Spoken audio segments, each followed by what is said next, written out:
Bonjour à toutes et à tous, c'est Ahmed, j'espère que vous allez bien, j'espère que vous avez apprécié la vidéo de jeudi. Aujourd'hui, on va parler de Bitcoin, quelques petites news, quelques petites actualités, notamment du côté de Michael Saylor, qui m'a interpellé. Où est-ce qu'on est actuellement d'un point de vue sentiment clairement dans les chaussettes? Nous sommes malheureusement en plein déni. On jouait depuis plusieurs semaines un joli petit robot haussier avec un premier objectif cible aux alentours des 83 84 000 dollars, cette fameuse moyenne mobile 200 périodes qui a parfaitement été rejetée. Donc, c'est terminé.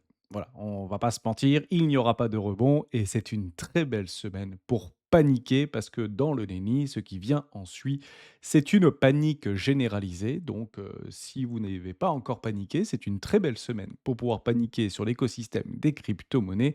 On parlera d'ici plusieurs semaines ou plusieurs mois d'une forme de dépression massive. C'est là où généralement les bottoms se forment. Malheureusement, rien n'est limpide actuellement dans cet écosystème et rien n'est haussier dans cet écosystème. Je regarde quelque chose avec une très grande attention, c'est du côté des whales, les gros porteurs, les institutions, elles, n'ont pas encore lâché. La capitulation arrivera lorsque celles-ci lâcheront. Malheureusement, on en parle maintenant.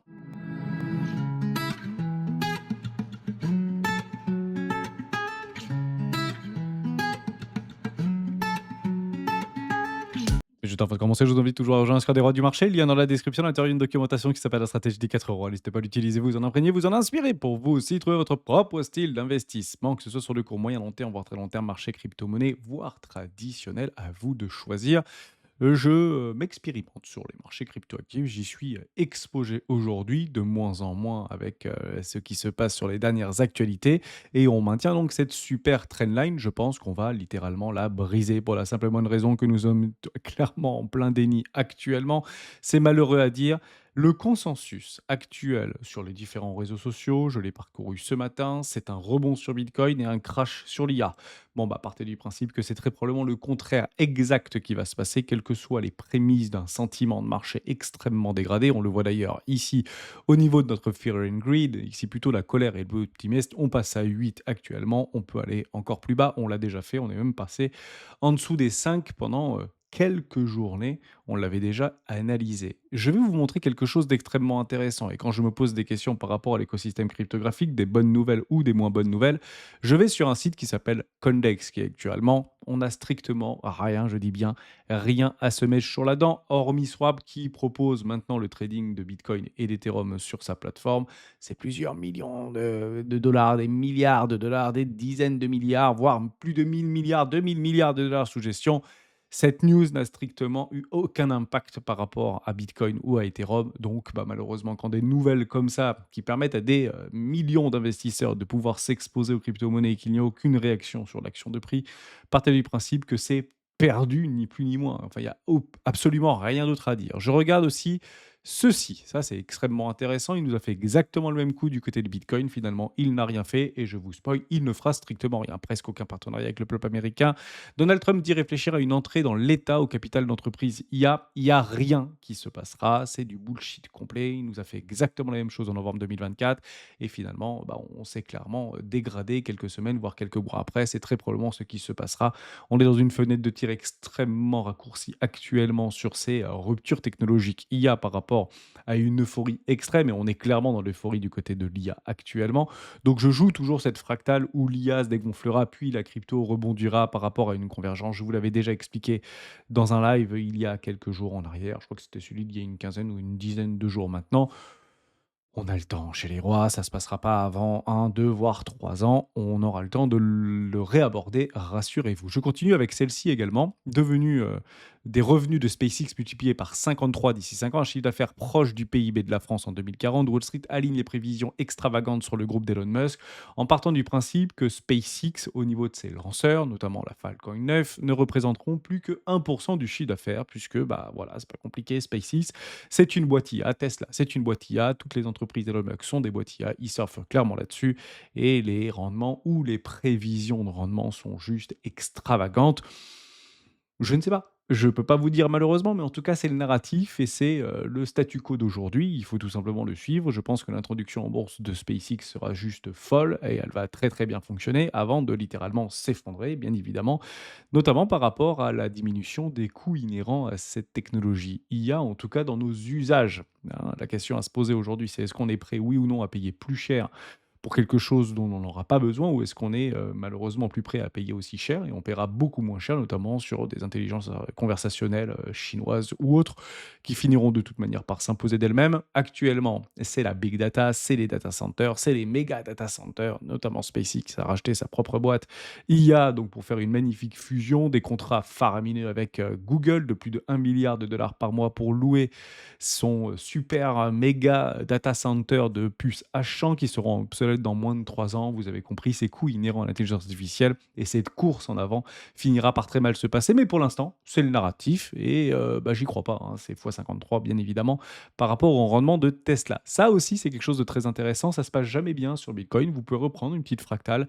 Généralement, c'était post-crash Covid, FTX, la panique générale, capitulation finale, tout ce que vous voulez, Coupe du monde 2022. Vous aviez également celle de 2018 où Bitcoin avait perdu à peu près 20%. Bon, grosso modo, quand la Coupe du monde arrive, c'est jamais très bon pour les crypto-monnaies. Au moins, ce qui est dit n'est plus à dire.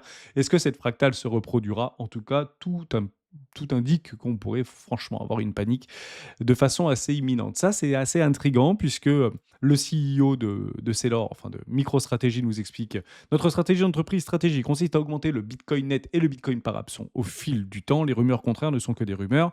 Michael Saylor nous invite à penser que bah, c'est un bon moment pour ajouter des points, bien évidemment, et il retweet. Et c'est pas clairement pas ce qu'on attendait.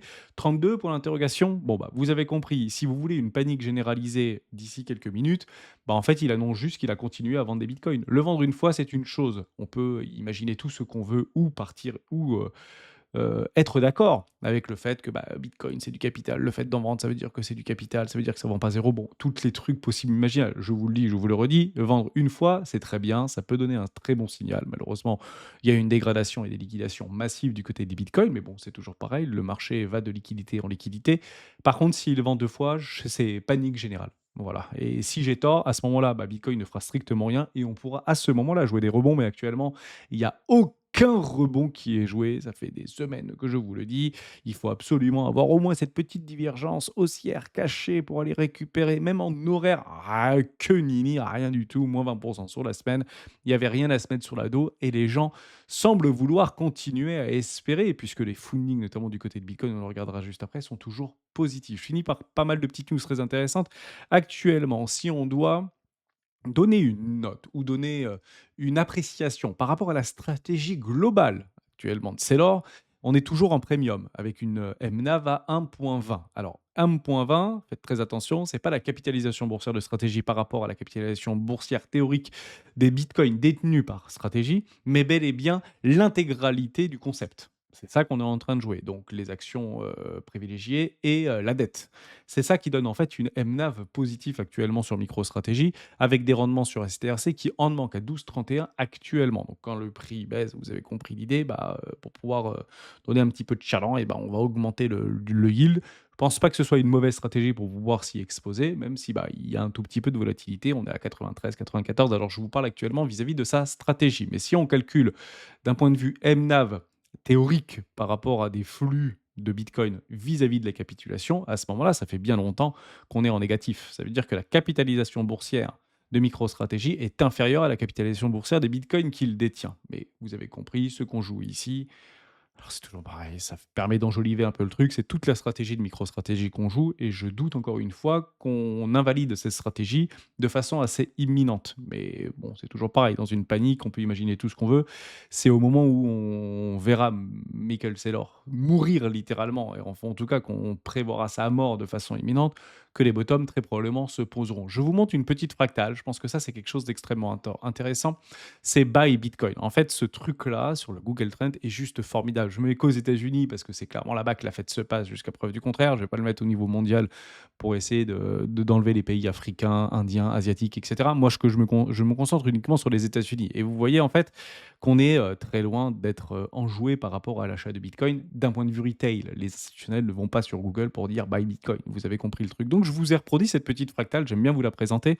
À quel moment, en fait, on aura très probablement eu ce point bas d'une panique théorique, imminente, tout ce que vous voulez? Bah, lorsqu'on aura clairement accéléré. En fait, si vous voyez par rapport à 2021, là clairement où, beaucoup se sont fait piéger par rapport au précédent all-time high. C'était ici, on était sur un niveau, aux alentours des 65-70. Bon, bah, nouveau plus haut, les gens sont très chauds. Ici, vous avez un point bas, les gens sont moins chauds que lorsqu'il était plus haut. Derrière, vous avez un dip, c'est ce qu'on appelle le déni en fait. Vous avez un gros dip et vous avez: «Ah, buy Bitcoin», puis un nouveau dip: «Oh, buy Bitcoin», et puis un nouveau énorme dip heptique: «Oh, buy Bitcoin», jusqu'à ce que finalement on atteigne ces niveaux de capitulation extrême. Et en fait, on repart exactement dans l'autre sens. Les gens sont restés, à ce moment-là très précisément, on l'a vécu, vous pouvez reprendre des vidéos. On n'était pas très serein en fait, dans ces niveaux-là. Lorsqu'il y avait eu les arrachements haussiers, qu'il y avait eu mars 2023 par rapport à Silicon Valley Bank, et cetera, on n'était clairement pas chaud et le bitcoin montait alors que les gens étaient clairement sur le côté. Vous comprenez ça. Et dès qu'il y a eu un nouveau dip, juste ici par rapport à l'annonce, alors quelques jours après l'annonce des ETF au compte en Bitcoin par BlackRock, vous avez eu: «Waouh, allez, c'est bon, on va acheter le dip, on va acheter le dip». Puis à ce moment-là, il y a eu un retournement de situation, un nouveau paradigme. Pourquoi?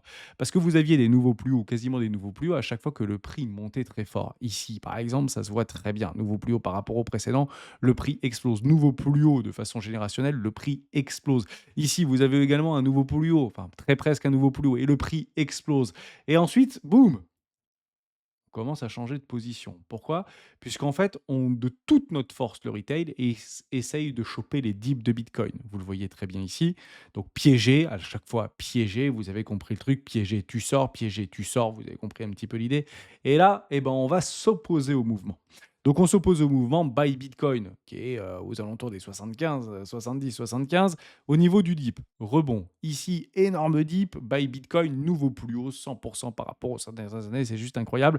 Ok, on joue ce petit rallye et on se fait littéralement piéger. Là, on a une grosse dégradation, désintérêt total. Désintérêt total. Donc, qu'est-ce qu'attendent les gens? C'est pas compliqué. Soit on explose et j'ai complètement tort, il n'y aura pas de panique. On est sur un bottom de marché aux 60 000 $, mais il va falloir franchement casser des moyennes mobiles dynamiques ici. Je vais vous les montrer juste après.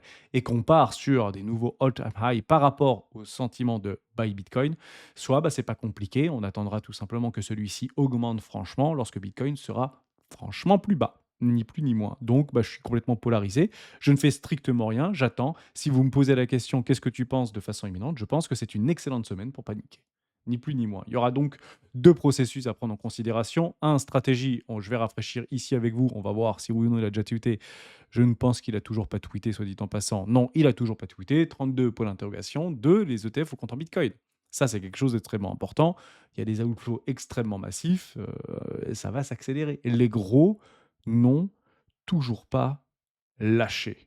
Pire encore, vous avez juste un petit rebond. Vous l'avez vu comme moi, ça a été: «Mais qu'est-ce qui se passe sur Bitcoin?» Ouais, un joli petit rebond juste ici, là. Vous l'avez là, donc je pense que ça, c'est plutôt il y a eu voilà, un écrasement littéralement de fou, je crois que c'était samedi ou dimanche, au niveau de la volatilité, puis un petit rebond, dip et prise de liquidité.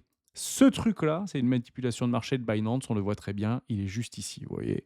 Vous le prenez là, par rapport à ce tout petit rebond, je passe en horaire, vous allez le voir comme moi.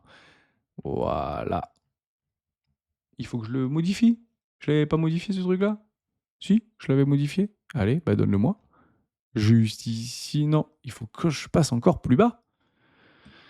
Voilà, allez, 30 minutes. OK, bon, vous voyez ici, c'est le CVD spot uniquement de Binance. Bon, bah, vous avez compris, ça, c'est clairement une manipulation de Binance et il est venu liquider 300 millions de dollars. Alors là, vous voyez 75 millions de dollars, mais c'est à peu près 300 millions de dollars de liquidation short qui ont été liquidés, puis complètement flat. Ici, le prix, quoi? Bah, complètement flat. Et on va regarder donc ici les fundings. Donc, cette petite manipulation par rapport à 65 000, 64 500 dollars, c'est clairement Binance derrière. C'est, vous pensez, market making, Wales, peu importe, CZ directement derrière son PC ou derrière son téléphone portable, on s'en fout. C'est Binance qui le fait. Généralement, Binance ne donne pas les tendances, très clairement. Il maintient potentiellement, il va chercher de la liquidité à droite, à gauche, mais c'est pas lui qui retourne clairement les tendances. Ce mec-là n'est pas notre ami. Je continue avec ceci. On passe sous les 100 000 bitcoins, notamment du côté du CME qui sont actuellement leveragés. Alors 6,27 millions de dollars, c'est clairement pas ce qu'on voulait observer. Nous, on veut au moins le double, voire le triple. Et là, vous aurez vu du bitcoin à 95 000, 100 000, 110 000 dollars. Finalement, c'est exactement le contraire qui s'est passé. En revanche, du côté de Binance, ça se maintient. Non pas par rapport en open interest libellé en dollars, puisque vous comprenez bien que si le prix se dégrade, bah, ça aussi, ça se dégrade, mais libellé en bitcoin. Et ils n'ont pas lâché. Ouais. Binance n'a clairement pas lâché, non pas libellé ici en dollars, mais libellé en Bitcoin. Je vais le regarder juste ici avec vous, c'est juste formidable de l'observer. On va faire un énorme zoom ici, je peux vous garantir que eux n'ont pas lâché. Et ici, ça revient. Derrière, quand ça lâche sévère. Et c'est à ce moment-là qu'on peut poser des bottoms. Ou en tout cas une forme de latéralisation pour tenter avec Hermès de jouer un rebond. Là, je joue aucun rebond. Ces gens-là ne clôturent pas. Ils ne clôturent pas. Je peux vous garantir que les vendeurs à découvert, ils sont loin, ils sont extrêmement loin avant d'aller les déloger. Et du côté de l'agressivité des longues actuellement sur Binance notamment ou sur les autres échangeurs, les fundings sont positifs. Vous le voyez ici comme moi. Bitcoin, funding positif, encore 400 000 dollars qui sont payés longue cours, Ethereum un petit peu différent, et ici funding positif sur Binance. Bon, bah, Binance n'a actuellement toujours pas lâché. C'est eux qui fera très probablement paniquer l'intégralité, bah, du marché et on pourrait se voir, comme je vous l'ai dit, pas 50 000 $, 46 000 $, j'en ai strictement, pas le moindre idée, mais je pense que ça va finir par arriver bien plus vite qu'on ne le pense. Donc c'est la raison pour laquelle mon billet est clairement pas haussier sur ce début de semaine, mais alors très loin d'être haussier sur ce début de semaine. D'ailleurs, ça commence bien avec le Kospi qui retrace de près de 8%. Pas très très grave, c'est une respiration de marché. Mais bon, Nasdaq a perdu 4%, S&P 500 a perdu 3%. On verra bien comment on sera croqué, même si on joue clairement debout sur la table cette semaine, l'introduction de SpaceX au Nasdaq. Donc, juste pour vous rappeler quelque chose de très simple. Quand vous voyez en fait tous ces clusters de liquidités que vous pouvez avoir sur les différents réseaux comme Coinglace, comme Coinalyse, etc. En fait, ce qu'on va jouer ici, c'est l'agressivité des vendeurs ou des acheteurs à un moment donné de T. C'est ça, en fait, qui crée ce funding, puisqu'en fait, c'est une différence de prix entre le marché spot et le marché des contrats futurs.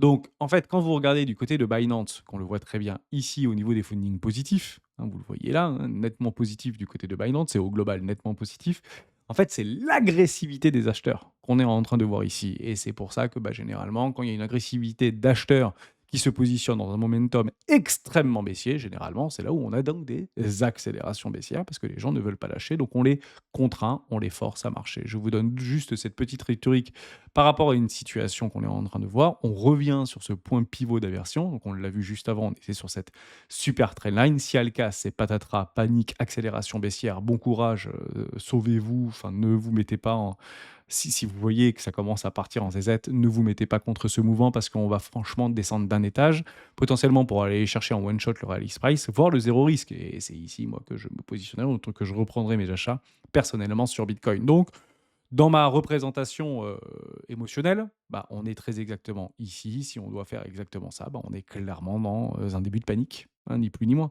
Généralement, cette panique, il y a une très forte accélération avant de voir une forme de latéralisation.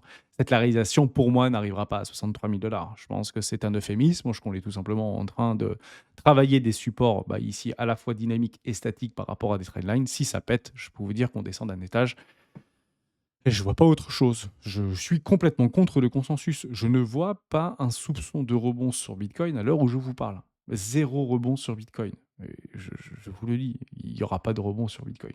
Voilà. Sauf si bah, je me trompe et à ce moment-là, on aura des petites news très sympas, très probablement du côté de Michael Saylor ou un énorme strike price sur les ETF comptant Bitcoin. Mais pour l'instant, c'est pas vert, hein, c'est plutôt rouge. À l'heure où je vous parle, on peut encore aller chercher des vendeurs à découvert, enfin des acheteurs ici en longue qui sont paisiblement attentistes et qui ne veulent tout simplement pas lâcher leur position. Et les vendeurs à découvert sont tellement loin, je vous le dis, ils sont très très éloignés. Et ce sont des vieilles positions, probablement avec des leviers qui sont extrêmement faibles.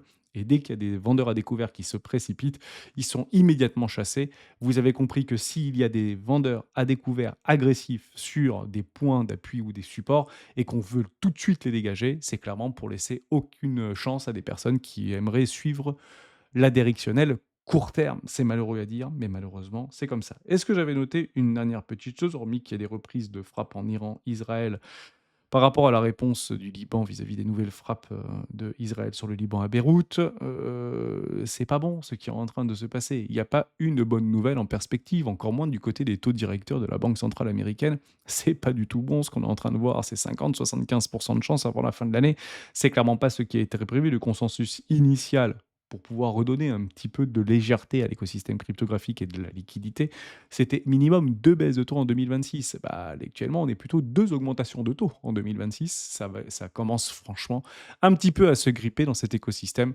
Et tant que malheureusement, il n'y a pas un changement de paradigme profond ou un retour de cette liquidité, si on doit en passer par un énorme crash des marchés financiers globalisés, il faudra bien sûr attendre cette baisse des taux et un renouveau de la liquidité avant de pouvoir, de façon très rationnelle, se positionner. Si on n'attend pas ça, à ce moment-là, vous êtes donc bel et bien contre-tendance au sein d'un range et vous jouez des petits rebonds de range trader et donc vous mettez des stops extrêmement courts et vous vous ferez très probablement prendre sur une accélération baissière. Ne vous laissez pas prendre par vos propres émotions. Ce n'est clairement pas bon ce qu'on est en train d'observer actuellement. Tous mes bloqueurs sont en train d'être invalidés personnellement. Je vous montre une dernière petite chose par rapport à un support théorique, parce que c'est ça un petit peu qu'on va chercher. Mais alors Hermès, c'est combien le point d'appui de Bitcoin? C'est combien le bottom? Dis-moi le bottom. Eh ben, je vous le redonne, c'est 32 000 jusqu'à preuve du contraire. Vous prenez cette petite fractale sur Bitcoin qui est très intéressante. Moyenne mobile 50 périodes en hebdomadaire, moyenne mobile 200 périodes en hebdomadaire, moyenne mobile 350 périodes en hebdomadaire. Et on ira très probablement en rajouter une, puisque à chaque fois, sur chaque cycle, on vient les casser. On casse la moyenne mobile 50 périodes en hebdomadaire, si précédemment nous ne l'avions donc ici pas fait, pour aller chercher quoi? Une moyenne mobile de 200 périodes en hebdomadaire. Ici, vous avez exactement la même chose, une moyenne mobile 200 périodes en hebdomadaire. Crack Covid, bon, on l'oublie, hein, ça a été racheté tout de suite, vous avez compris le truc, mais on n'était pas allé chercher de nouveaux plus bas sur Bitcoin. Derrière, on vient chercher cette moyenne mobile 350 périodes en hebdomadaire, et partez du principe qu'on passera en dessous, tout simplement. Donc, si on fait ce en dessous, ça revient à chaque fois aux alentours de mes 36 000, 32 000 par rapport à Bitcoin dans une magnifique golden box, là où il y aura franchement une prise de liquidité, un étissement complet de tous les maximalistes ou personnes qui pensent que clairement ce marché a encore une durée de vie illimitée. Ici, la durée de vie sera très probablement limitée et l'intégralité du consensus devra aller chercher des objectifs beaucoup plus bas. Moi, avoir des objectifs à 56 000 et m'expliquer mathématiquement qu'on ne peut pas passer en dessous des 56 000 mais je l'ai vu à tous les niveaux de prix et Bitcoin s'est mangé 50 de baisse supplémentaire. Donc si on prend 50 de baisse supplémentaire par rapport à cette magnifique petite super trendline qui est en train d'être travaillée, et tant mieux qu'elle soit travaillée, c'est plutôt positif, mais partez du principe que ça fera office de résistance plus tard.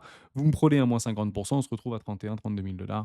Voilà un petit peu mon billet, mon momentum d'aujourd'hui. Je suis tout simplement ce que je vois, pas ce que je crois ou ce que j'espère.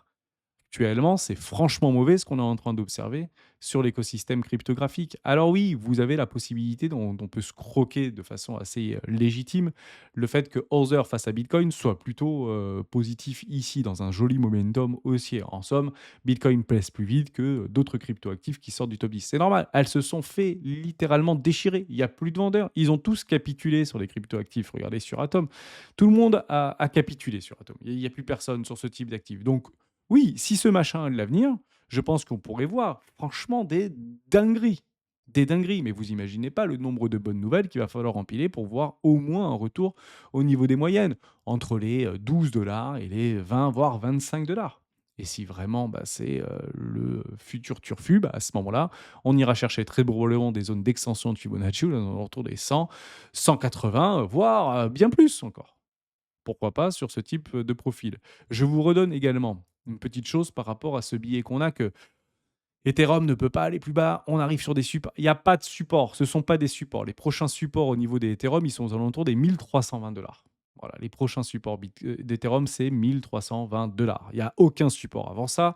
En même temps, il n'y a pas plus, vous allez me dire, de résistance. Mais actuellement, ça ne va pas dans le bon sens jusqu'à preuve du contraire. Si vous reprenez une même fractale qu'on avait déjà vécue sur une situation mais diaboliquement atroce, c'est Solana. Si vous y croyez franchement, on était parti chercher les catacombes.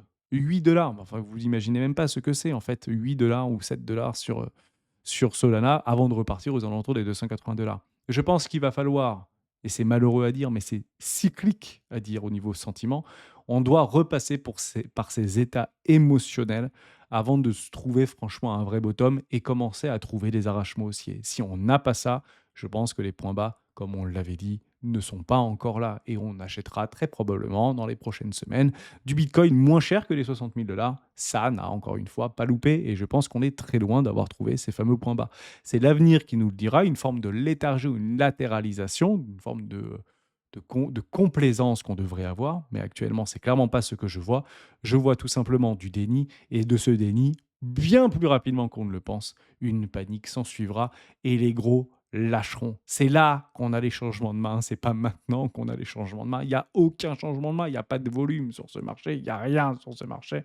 Tout le monde est désintéressé de ce marché, donc il va falloir franchement les faire paniquer pendant que les grosses institutions font des gros changements de main et on le verra on-chain. Je l'attends, soyons patients, on a le temps chez les rois.